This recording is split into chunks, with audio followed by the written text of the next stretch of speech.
बकरा लेते, दिन भर उसको हरी हरी पत्ती खवाते, पर जैसे ही राजा के सामने वो बकरा जाता और राजा कुछ डालता, बकरा फिर खाने लगता।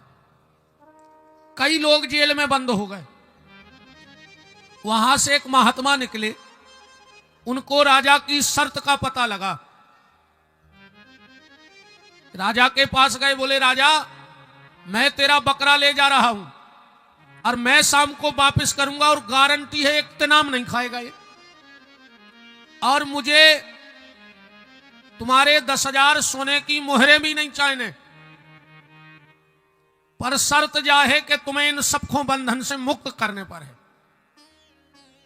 राजा ने कहा महाराज अगर शाम को बकरा ने कछु खा लो तो हम भूल जाए कि तुम बाबा आओ, हम तुम्हें भी जेल में डाल दें। महात्मा ने कहा मंजूर है। जैसे ही सवेरे महात्मा वो बकरा ले गए और शाम को जैसे ही लाए, राजा ने हरी हरी घास की पत्ती डाली, पर बकरा देखो तक नहीं वो तरफ। राजा महात्मा ने कहा छोड़ो सब बंदियों को। राजा ने सबको छोड़ दिया। महात्मा बोले अब हम चले।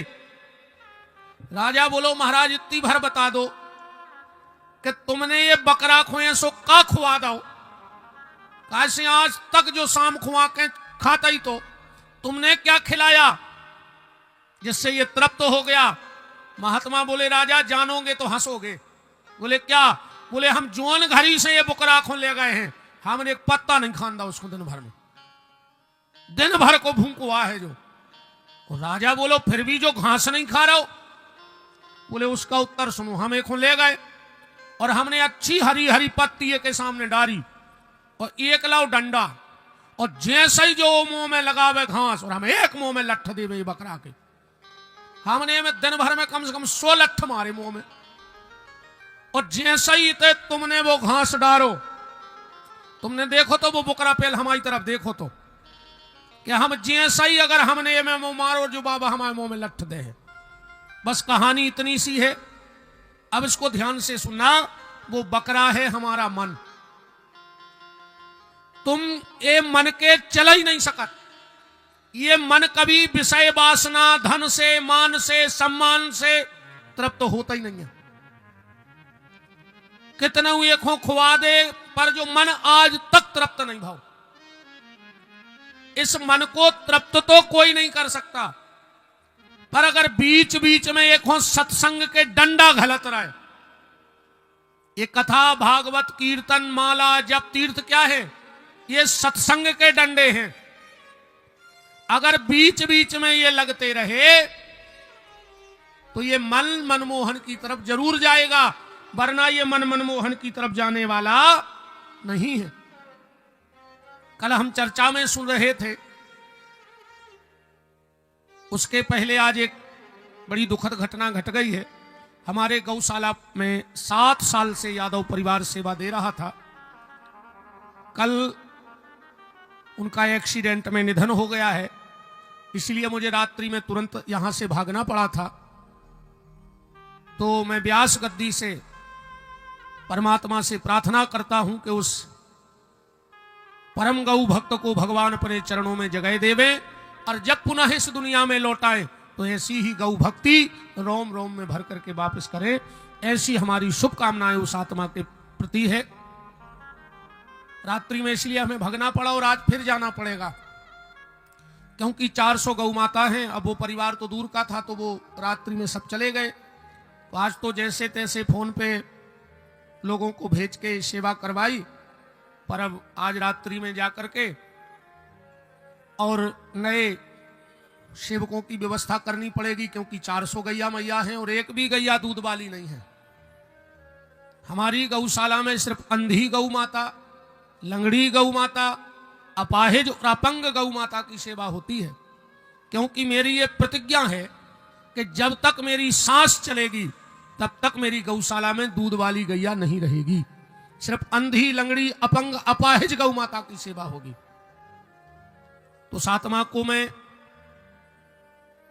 यहां से भगवान के चरणों में वास मिले ऐसी मंगल शुभकामना करता हूं, और मेरी पूरी सहानुभूति उस परिवार के साथ है। जब भी जैसी मेरी जरूरत उस परिवार को पड़ेगी तो उस 7 साल की गौ भक्ति का कर्ज तो नहीं, ब्याज चुकाने की मैं कोशिश करूंगा। कल आप चर्चा में सुन रहे थे महाभारत की चर्चा को। देखो, महाभारत से हमें कुछ शिक्षा लेनी चाहिए। एक एक पात्र महाभारत का अपने जीवन में उतारो। पहली शिक्षा, पांडु की तरह काम इच्छा के पीछे पागल मत बनो। पांडु की तरह काम इच्छा के लिए पागल मत बनो। काम इच्छा के चक्कर में पांडु के प्राण निकल गए, कथा तो आप सब जानते हैं। एक बार महात्मा किदंब अपनी पत्नी के साथ हिरण और हिरणी बन करके संसार के काम वासना में थे। पांडु ने बाण मार दिया और एक ही बाण में दोनों भिद गए। किदंब ऋषि ने पांडु को श्राप दे दिया, जिस दिन भी पत्नी के पास गलत भाव से जाओगे उसी दिन तुम्हारे प्राण निकल जाएंगे। एक दिन माधवी स्नान कर रही थी, पांडु अपने आप को न रोक पाए और प्राण निकल गए। इसलिए कभी काम इच्छा के पीछे पागल मत बनो, वरना तुम्हें प्राण देने पड़ेंगे। युधिष्ठिर की तरह जुआ मत खेलो। और 2 चीजों से तो कोशिश करना कि वहां बैठना ही मत। पहला जुआ के फल पे और दूसरा ठेका पे। भगवान से प्रार्थना करियो कि हे राम, अगर कबहू हमें बैठा रो तो ठेका पे ने बैठा रियो। ठाकुर तुम अपनी कथा में बैठा लियो, सोमाओ जीवन सफल हो जाने। और तुम्हारे भी ध्यान रखियो कि जितने जने ठाकुर की कथा में बैठ गए, अब ठेका पे ने बैठियो। ना तुम्हारी तो बदनामी हुई है, संगे धर्म की भी बदनामी हुई है कि दिन में भागवत सुन रहे, रात में पग्गा पी रहे। तो या तो उतई बैठ गयो, फिर तेनों ने भगत आइयो। जुआ मत खेलना। जुआ का फल ऐसी जगह है, धर्मराज युधिष्ठिर साक्षात धर्म, और जब भी वो जगह पे बैठ गए तो इतनी मति खराब हो गई कि दाव में घरवारी खेल गए। अपनी तुपनी कागत हुई है, जा बताओ कितनी मति भ्रष्ट भाई कि जुआ के दाव में घरवारी लगा दी द्रौपदी। इसलिए कभी भी जुआ मत खेलना। और नातर जिन जिन ने जुआ खेला है, जाकर उनके घर को देखो। 2 चीजों में आज तक कोई सफल नहीं हुआ, एक शराब पीने वाला और एक जुआ खेलने वाला। इसलिए इन दोनों चीजों से बचना। तीसरी शिक्षा महाभारत से ये लेना, भीष्म पितामह से। कभी भी कोई अनुचित प्रतिज्ञा मत करना। भीष्म ने एक प्रतिज्ञा कर ली, मैं हर हाल में हस्तिनापुर की गद्दी के लिए समर्पित रहूंगा। यह प्रतिज्ञा गलत थी, और हमारे हिसाब से तो कोनो प्रतिज्ञा करो ही नहीं चज्जे। कैसे जितनी प्रतिज्ञा भाई हैं वे टूटवे ही के लाने भाई हैं। को की प्रतिज्ञा चलता ही नहीं है। कोई ऐसी प्रतिज्ञा मत करो, क्योंकि प्रतिज्ञा होती ही टूटने के लिए है। अरे दुनिया की तो छोड़ो, जो उनकी तुम कथा सुन रहे, इनकी प्रतिज्ञा नहीं रही। क्या प्रतिज्ञा करी थी इनने महाभारत के युद्ध में? मैं प्रतिज्ञा करता हूं महाभारत के युद्ध में अस्त्र शस्त्र नहीं उठाऊंगा, यह मेरी प्रतिज्ञा है। किसी ने भीष्म से कहा कि भगवान ने प्रतिज्ञा कर ली कि हम अस्त्र शस्त्र न उठें। भीष्म बोले तो सुनो, आज जो हरि ना शस्त्र कहाऊं तो शांतन सुत न कहाऊं। हम एक बाप के ने कहा है, अगर आज शाम तक हथियार न उठवा दे तो। भगवान से कौन ने कही कि मैं ऐसी कह रहा है? भगवान बोले जाके कह दो कि हम भी एक बाप के ने कहा है कि उठा ले तो। भीष्म कह रहे हमने न उठवा दे हथियार तो एक बाप के नहीं, अब भगवान कह रहे उठा ले में तो हम एक बाप के नहीं। और हुआ क्या? हुआ ये अर्जुन का रथ का पहिया जमीन में धंस गया। भीष्म ने बाणों की बौछार कर दी, भगवान वही रथ का पहिया लेके मारने दौड़ पड़े। और जैसे ही भीष्म को मारने दौड़े, भीष्म तुरंत रथ से कूदे, धनुष फेंक के भगवान के सामने हाथ जोड़ के खड़े हो गए। भगवान बोले युद्ध करो। भीष्म बोले हमारी इतनी मजाल है कि तुमसे लड़ सके। बोले फिर यह क्या नाटक है? बोले हमें तो तुम्हारी प्रतिज्ञा तोड़वानी थी। भगवान बोले टूट गई। बोले टूट गई। भीष्म बोले पर जा बताओ का तुम एक बाप के नहीं? भगवान बोले मतलब? बोले तुमने प्रतिज्ञा करी थी कि एक बाप के हुए तो नहीं उठे, अब फिर तुमने उठा ले मतलब एक बाप के नहीं? भगवान बोले सही में नहीं। क्या सुंदर जवाब दिया भगवान ने भीष्म को। बोले घनश्याम सुनो भक्त भीष्मराज, जग में जन्म देने वाले मेरे हजार हैं। पृथ्वी खंभ पाषाण हूं से प्रगट होत, कहानो गिनाऊं मोरे अमित अवतार हैं। कोऊ कहत मोखो बसदेव देव की को लाल, कोऊ कहत मैं तो दशरथ को कुमार हूं। और जो के एक बाप होए लाज बाखों लागवे, कहानो गिना दऊं मोरे बाप भी हजार हैं। हमने जा कही थी एक बाप के हुए तो नहीं उठे, ने हम एक बाप के आए ने कोई दिक्कत।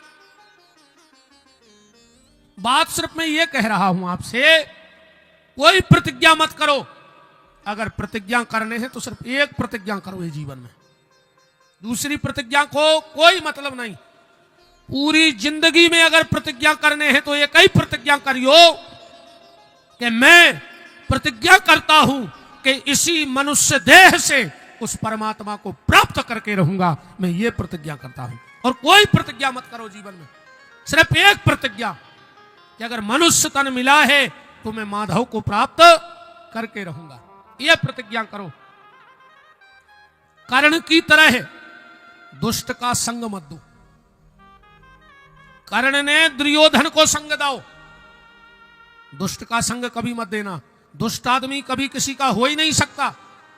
दुष्ट आदमी होता है सांप की तरह। सांप को तुम 20 साल तक दूध पियाओ, पर का वो तुम्हें अमृत दे सकत? वो तो जब भी उगल है जब जहर ही उगल है। टेबल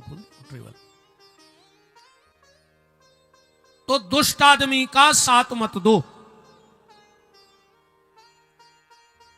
ऐसी दोस्ती बिल्कुल न करियो जो आजकल के लड़कों की दोस्ती चल रही। आजकल के लड़का कहते हैं तुम्हें दोस्ती की कसम है, एक पेयक तो ले नहीं पर है। कछु कछु कहते ने पियो तो हम मरो मो देखो, हम सांगरे ने भयार ना हम गरे पे लात धर देते तुरंत। काल मरते सो भाई मर जा दारूगा तो से मोरी विधि क्या है? बताओ दारू खोरों से का दोस्ती? दो लोगों से कभी भी दोस्ती मत करना। पहली प्याली वाले से। शराबी किसी का दोस्त नहीं होता जब वो खुद के मोड़ी मोड़ों को नहीं है, खुद की घरबारी को नहीं है, खुद के बहुदद्दा को नहीं है, वो तुम्हारा का हो जाए। शराबी किसी का दोस्त नहीं होता। तो पहला गाली वाले से, प्याली वाले से, और दूसरा गाली वाले से। आजकल इन लड़कों में एक नई फैशन जाए आ गई जी, एक दूसरे को गाली दे के बात करने लगे। और इतनी गंदी गाली दे तो मां बहन की तक गाली दे दे। बाप ने अगर 10 बजी राते जा पूछ ली कि भैया कहां हते, लड़का ने बाप से बोल वो बंद कर दो। आज की औलाद को तुम डांट नहीं सकत ना, बाप बोले है ही नहीं तुमसे। बोलो गलत कह रहे हो तो डांट सकत तुम अपने मोड़ा, वो बोले है ही नहीं। बाप ने अगर जा पूछ ली कि 10 बजे तक कहां हते, तुमने बाप से बोल वो बंद कर दो। और तुम्हारे दोस्त तुम्हारे घरे में हाथ डाल के मां बहन की गाली दे रहे, तुम्हारी कहा तुम्हारे बिल्कुल ही मार गई। आज के बाद जो दोस्त गाली दे के बात करें, सबसे पहली लात तो मुंह में मारियो। एक दांत तो टूट जाए उसको खबर दे जिंदगी भर। जमानत ममानत तो हो जाए है, उन्हें टेम नहीं लगे। तन्नक रेट बड़े हैं पुलिस के पास। पहले 100 में आती, अब 112 में आ रही। 12 रुपया बड़े हैं, इससे ज्यादा कुछ नहीं। तन्नक सी जहां भाई पहले 100 में आती पुलिस, अब 112 में आ रही, तो 12 ही रुपये बढ़े कि नहीं बढ़े? तो कर्ण की तरह दुष्ट का साथ मत दो। धृतराष्ट्र की कथा से यह शिक्षा लेना कि पुत्र मोह में धर्म का त्याग मत करो। मां बाप को अपनी संतान के प्रति चोर की तरह नजर रखो चाहिए। आदमी कहते इनने महाभारत करा दो, इनने हम कहते अकेली गांधारी और द्रौपदी ने महाभारत करा दो। जब गांधारी की समझदारी आए तो पति अंधेरा हाथों से उन्हें पट्टी बांध ली। हमें जा बताओ, जैसे रोड पे तुम्हें को मिले अंधेरा और तुमसे कहे कि भैया हमें गली पार करा दे, तुम कहियो तन न रुक जा, हम तोलिया से अपनी आंखें बांध लें, फिर लेवा चल रहा है तुम्हें। बात तो तब आती अगर पति अंधा था तो पत्नी को पति की आंख बन के राज्य चलाने तो और अपने बच्चों पर नजर रखने थी, तो दुर्योधन और दुशासन जैसी औलाद नहीं होती। इसलिए पुत्र मोह में ज्यादा मत पड़ना। धृतराष्ट्र की तरह कुंती से शिक्षा लेना, कभी भी कोई अनुचित प्रयोग मत करना। कुंती ने शादी के पहले प्रयोग कर ला, उससे सूर्य से कर्ण हो गए। इसलिए कोई भी अनुचित प्रयोग मत करना। दुर्योधन से यह शिक्षा लेना कि भाई का अधिकार मत खाना। और जा तो हम चैलेंज कैसे कह सकते हैं, जे ने भैया बांटन में गद्दारी करी होए वो की औलाद कुत्तों से खराब हो जाए। भैया बांटन को हक कबू ने खाइयो, जिंदगी में सब करना, पर भाई के हिस्से का अधिकार मत खा लेना। दुर्योधन का सर्वनाश हो गया खाली भाई का हक खाने से। द्रोणाचार्य की कथा से यह शिक्षा लेना, कभी भी अर्ध सत्य पे भरोसा मत करना। आधी बात सुन के पागल नहीं हुई हो जब तक उस बात को पूरा ना समझ लो। द्रोणाचार्य ने सुना अश्वत्थामा मारा गया, हथियार छूट गए, जबकि मरो तो हाथी। इसलिए कभी भी अर्ध सत्य पे भरोसा मत करना। यह महाभारत की कथा हमें और आपको सिखाती है। दुशासन की तरह नारी का अपमान मत करना। कभी भी कितना लड़ाई हो जाए, कभी अपनी पत्नी के केस मत पकड़ना, चोटी मत पकड़ना, खींचना मत। जे जनों ने नारी के बाल पकड़ के खींचे, दुशासन 1, रावण 2 और कंस 3। सीता जी की चोटी पकड़ के बिठाया रथ में, कंस ने देवकी की चोटी पकड़ ली और दुशासन चोटी पकड़ के खींच के सभा में लाया। जबकि पहले ऐसा नियम था, आप महाभारत उठा के पढ़ना, जब द्रौपदी का चीर खिंचा उस समय द्रौपदी मासिक धर्म से थी। और मासिक धर्म का एक नियम है कि जब नारी मासिक धर्म से हो तो उसके पति की भी नजर उस पर नहीं पड़नी चाहिए, फिर और पुरुष की तो छोड़ दो। तो पहले महलों में एक अंतः कक्ष होता था और उतने दिन के लिए माताएं उस कक्ष में चली जाती थी। द्रौपदी को खींच करके लाया दुशासन। और आज आप सबको पता है, इसलिए अच्छा दूसरी बात और सुन लो, कभी भी पत्नी पे हाथ नहीं उठाना चाहिए। और बिल्कुल मैं ये लिखी बात आपको बता सकता हूं, जो व्यक्ति अपनी पत्नी से मारपीट करता है या हाथ उठा देता है, ना तो उसके हाथ का उसके पितर पानी लेते हैं, उसको तर्पण करने का कोई फल नहीं मिलता, और उसे दान करने का कोई फल नहीं मिलता। वो कितना दान कर देवे पर उसको दान करने का कोई फल नहीं मिलता। जी माताएं सोच रही होंगी ऐसी जानते तो आज हम लोग वाले आऊ थे, सुन ले तो कहूं सुधर जा तो पनवेसरो, है ना। सोच रही ना जाई कि आज हम उनको नहीं लो वाले आ पाए, कहूं भी और आ जाते।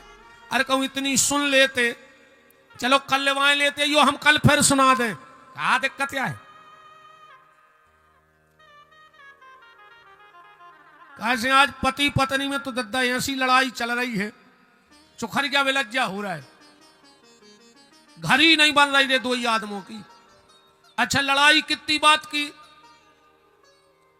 पत्नी कहते तुम हमें समझे ने और घर वालों कहते तुम हमें समझ ने पाई, और दो ही लड़ बैठा। अब जब तुम एक दूसरे को ने समझ हो तो तुम्हें को समझे।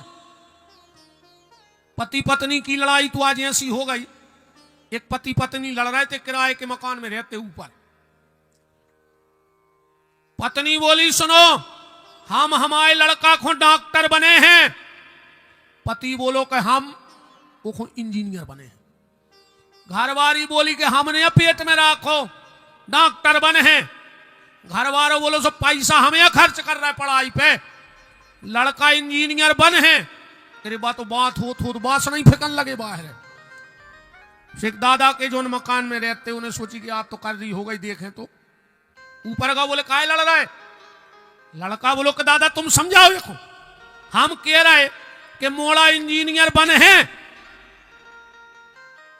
बमाए से बहू आ गई, बोले दादा तुम बताओ हम इतने बीमार रहे, और अगर हम हमारे मोड़ा डॉक्टर बना रहे तो उन्हें क्या दिक्कत है।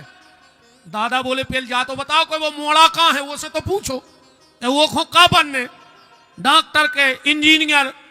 दो ही बोले अब भाऊ नन्या।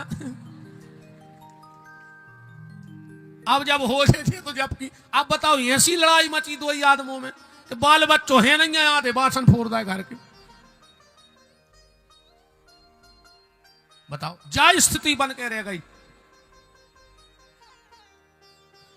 प्रेम से रहिए, जिंदगी बड़ी कीमती है, इस जीवन का कोई भरोसा नहीं है कब ये जीवन समाप्त तो हो जाए। भजन भगवान का कर ले, जगत दो दिन का मेला है। भजन भगवान का कर ले, जगत दो दिन का मेला है। भजन भगवान का कर ले, करो कर रही इतना ये चामरे को ठोको। इतने काम के नहीं तुम के मोनी मोनों से कह दो कि खाल पटा लियो, एक ठेला बनवा लियो, और इतवार को खिमलासा के बाजार से सब्जी ले अजो। बताओ हो काम के। तेरे बुकरिया मर जाए तो तबला मड़ो जात, हाथी के दांत के पांसे बन जात, तुमाओ का हुज्जे जा बताओ। पहले हमने देखो बड़े बड़े घरों में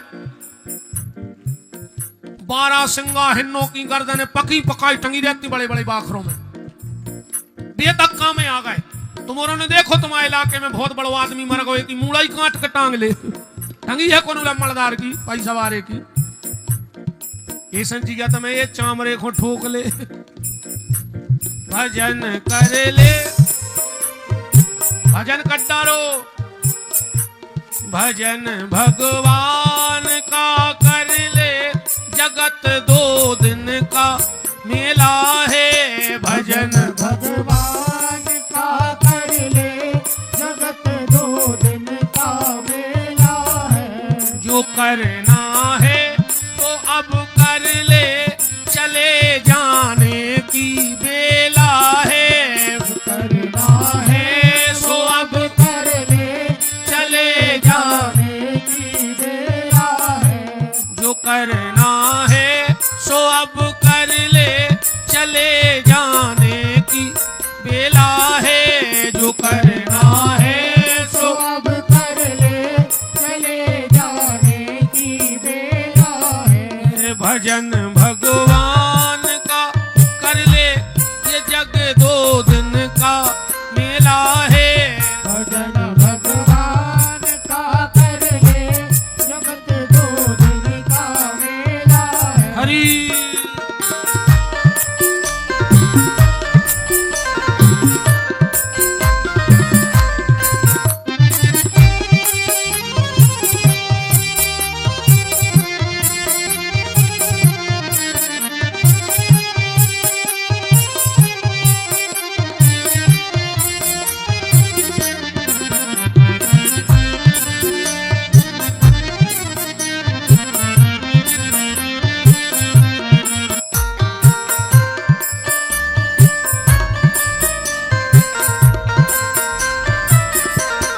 कोई है जा चुका पहले, कोई तैयार जाने को, कि कोई जा चुका पहले कोई तैयार जाने को, कोई है जा चुका पहले, कोई तैयार जाने को। कोई है जा चुका पहले, कोई तैयार जाने को। भजन भगवान का कर ले, जगत दो दिन का मेला है। भजन भगवान का कर ले, जगत दो दिन का मेला है। हरि वो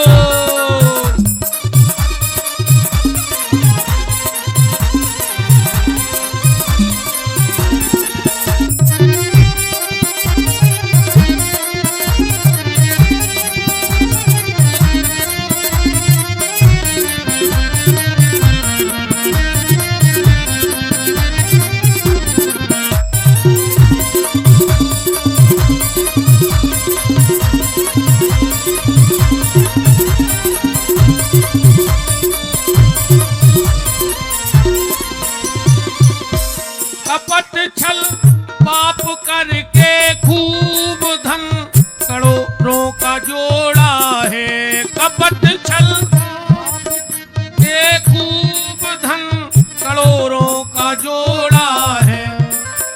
खूब पैसा कमा लो पर तई धरो रे आखिरी में पड़ा रह जाएगा जग में, ये माया ही का फेरा है। भजन भगवान का कर ले, जगत दो दिन का मेला है। भजन भगवान का कर ले, जगत दो दिन का मेला है।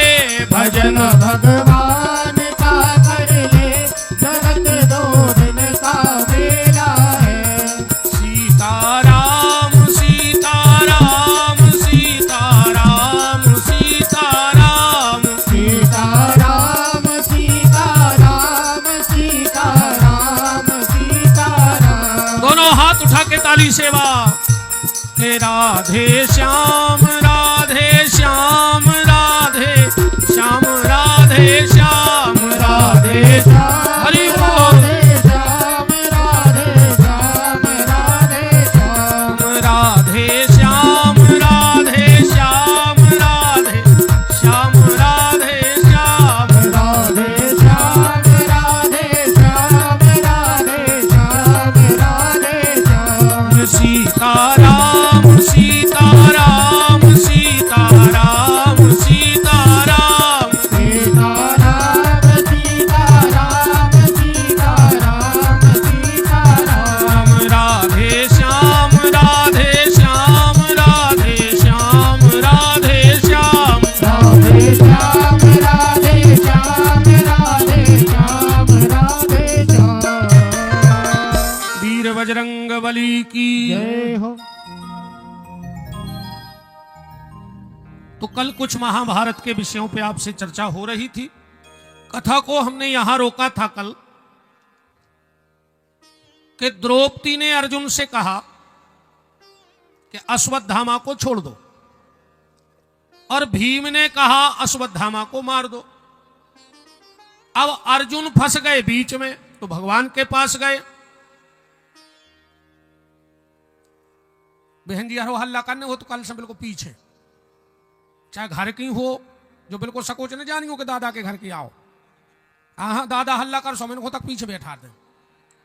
बहुत ही खराब महाराज है हम। सकोच ने कहा बाप को तो ध्यान रखियो, बिल्कुल हल्ला करने हो बहुत में न डरो है। अपने स्वभाव में नंजा के हमारे घरे आज जो हम सो हैं तुम गाज जो। अपने बस की नंजा सुनो तो हम नर रहे आए। कहा को छाती पटाए रात भर तकलीफ होते इतने नर रहे आउ थे हम। मिन्ने मिन्ने की कथा हमसे बनत नहीं, बिल्कुल अच्छी शांति से, बिल्कुल कछु कछु में रहते। अब हम तो जजमान के घर के आए। अरे तो हम जजमान को नहीं डराए, तुम घर के बने फिर पाए। आपनो तो बिल्कुल सीधो सीधो है। राम केने परा तेरी तेरे दबदबा से बन याद।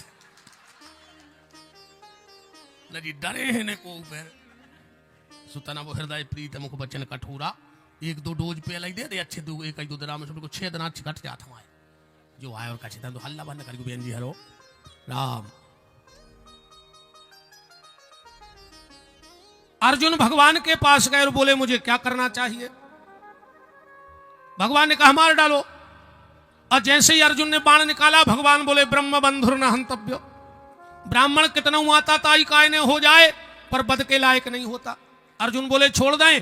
भगवान बोले तुम छत्री हो और छत्री का धर्म है कि आता ताई को जान से मार देना चाहिए।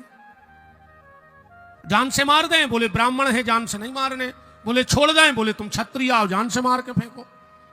अर्जुन ने सोची जा अच्छी उपाय बताओ इनने।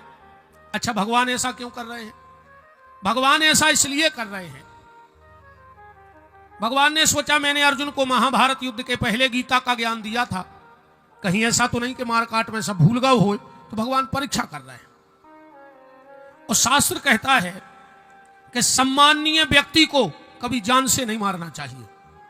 जान से मार दो ओखो ये कई बेर तकलीफ हो जाए तो क्या करें। बोले ओखो समाज में बुलाओ और समाज में बुला के वो अपमान कर दे और उसको भगा दे। अब वो जब तक जिंदा रहे उसको मरवे की तकलीफ रोज हो जाए। अश्वत्थामा की मणि निकाल ली, चुड़ैया काट दी, भगा दिया। भगवान ने 5 पुत्रों का मृत कर्म संस्कार कराया। और इसके बाद कुंती ने भगवान से वरदान मांगा। युधिष्ठिर ने, नकुल ने, सहदेव ने, भीम ने, अर्जुन ने, सुभद्रा ने और द्रौपदी ने। अश्वत्थामा ने विचार किया कि मेरी मणि निकाली है, अब हम पांडवों के वंश में पानी देने वाला नहीं बचने देंगे। तो पांडवों का आखिरी वंश बीज था देवी उत्तरा के गर्भ में महाराज परीक्षित। इसने ब्रह्मास्त्र छोड़ दिया और जो ब्रह्मास्त्र छोड़ा उत्तरा जाके भगवान के चरणों में लिपट गई। क्या कह रही है। कृष्ण कृष्ण महाबाहु भक्ता नाम भयंकरो। हे कृष्ण मुझे बचाओ। और उत्तरा ने जो कहा है वो बड़े कमाल की बात कही है भगवान से। क्या कह रही है उत्तरा। बोले प्रभु मैं मर जाऊं मुझे कोई तकलीफ नहीं है। आज नहीं तो कल, कल नहीं तो परसों, परसों नहीं बरसों के बाद तो मरना ही है। आज मर जाऊं क्या दिक्कत है। प्रभु मुझे मेरे मरने का दुख नहीं है। मेरा बच्चा मर जाए मुझे कोई दुख नहीं है, पर कहीं आपके नाम पे कलंक ना लग जाए।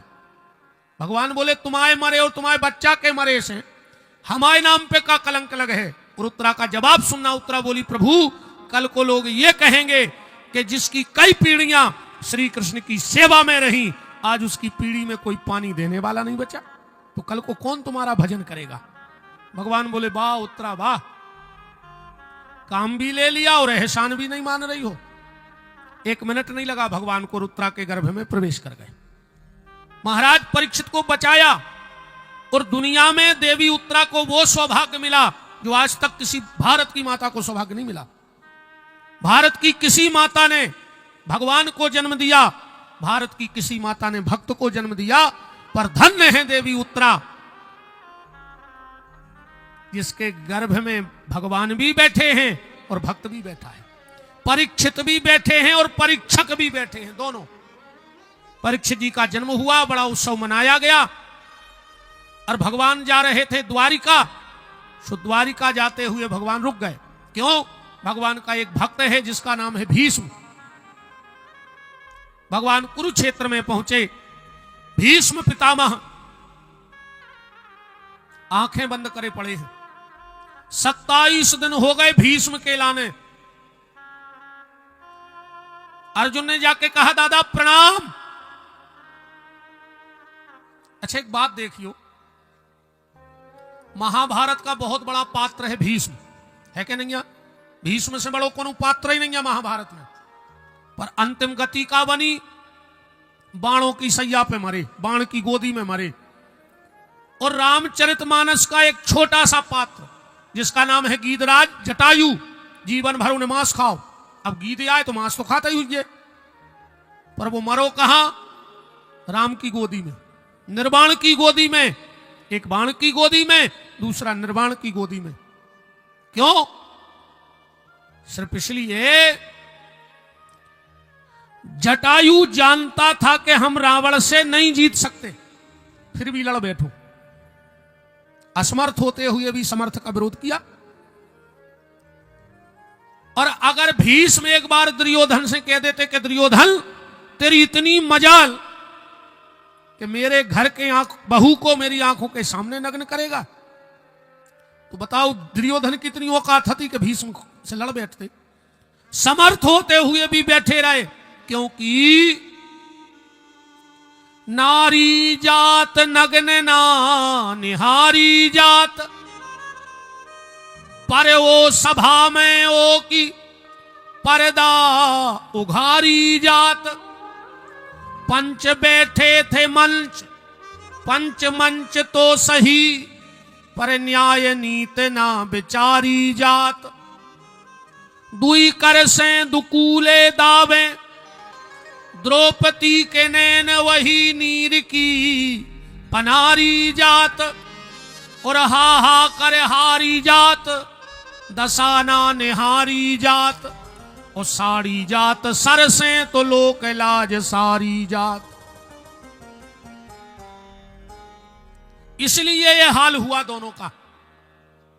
अर्जुन ने जाके कहा दादा प्रणाम। भीष्म ने आंखें नहीं खोली, आंखें बंद करें करें बोले अर्जुन उनको नहीं ले आए।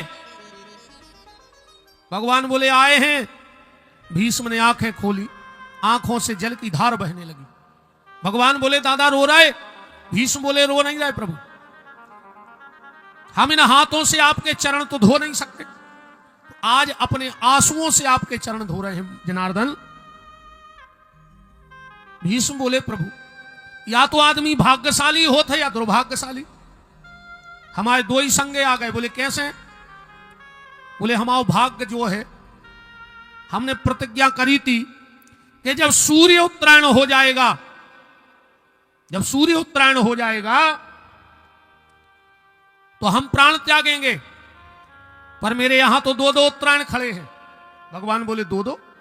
बोले एक सूर्य उत्तरायण होगा और आप उत्तरा के गर्भ में चले गए, सो आप भी उत्तरायण नहीं कहा है, इसलिए दो दो उत्तरायण। और दुर्भाग्य? भीष्म बोले प्रभु दुर्भाग्य जो है,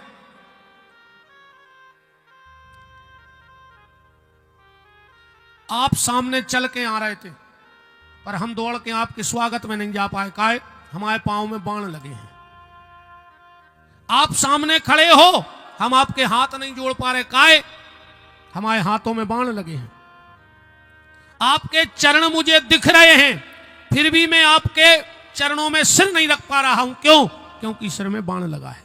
ये मेरा दुर्भाग्य है। और ये खाली भीष्म की कथा नहीं है भैया, हमारी और तुम्हारी कथा है रे जा। आखिरी में पांव तो रहे हैं, पर तुम दौड़ के मंदिर नहीं जा पे हो, कैसे पांव में बुढ़ापो जो बाण मार दे हैं।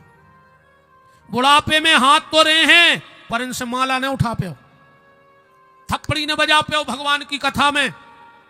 बुढ़ापे में सिर तो रहे हैं और घरे भगवान धरे रहे, फिर भी तुम जाके सिंहासन के पांव न पर पे हो।